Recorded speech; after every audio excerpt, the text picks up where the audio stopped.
Di niya inakala na ganito ka-strong yung presence mo sa buhay niya. Na akala niya dati, in-underestimate niya yung presence mo and hindi niya inisip na lalalim ng ganito yung nararamdaman niya.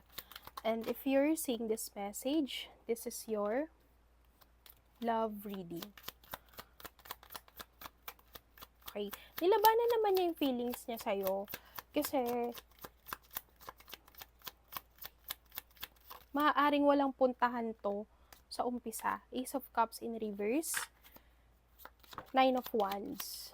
Trinay niyang kontrolin yung emotions niya.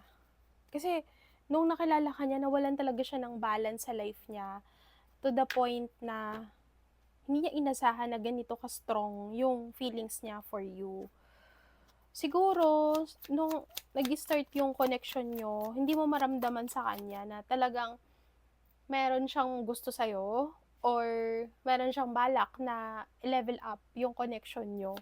Kasi feeling mo, hindi naman sa mababa yung tingin mo sa sarili mo, pero parang feeling mo, hindi naman siya lalalim.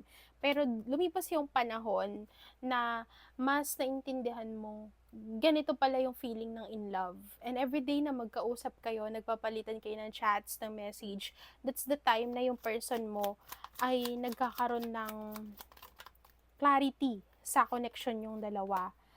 Meron tayo ditong 8 of Cups. Feeling ko meron siyang iniwan na relasyon para sa'yo. Meron siyang binitawan na tao or situation para lang sa'yo. Kasi, kailangan niyang iwanan or bitawan yun dahil sa tingin niya, yun yung makakabuti para sa buhay niya or sa situation niya sa life. Dahil hindi na nagiging healthy yung pattern nila ng person na yon.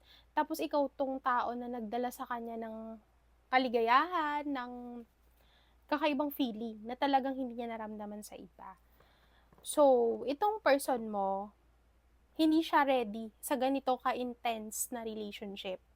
Kasi dumaan siya talaga sa toxic na relasyon na hindi healthy. Tapos, ikaw yung tao na nagsilbing guide niya sa buhay niya.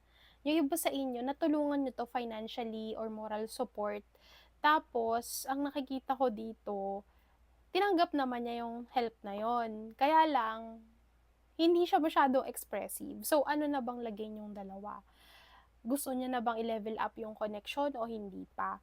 Actually, gusto niya. Based dito sa cards mo, gusto naman niya. Kaya lang, ang fear ng tao na to is hindi niya kayang kontrolin yung mga tao sa paligid niya. Pwedeng yung responsibilities niya or yung mga